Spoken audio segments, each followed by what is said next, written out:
অহংকার এ হলো ছোট একটা শব্দ, কিন্তু এর প্রভাব অত্যন্ত বৃহৎ হয়ে থাকে। আর সব থেকে বড় সমস্যা হলো মানুষ আজ অবধি বুঝতেই পারেনি যে এই অহংকারের বাস্তব রূপ কিরকম।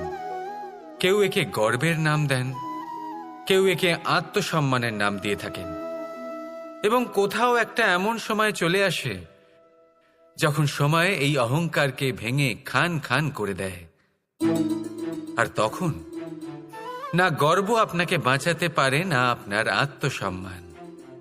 এখন যদি আপনাকে উদাহরণ দিই, তাহলে যেখানে আপনি বসে আছেন সেই ঘরেই ওপরে তাকান, সেই ছাদের দিকে।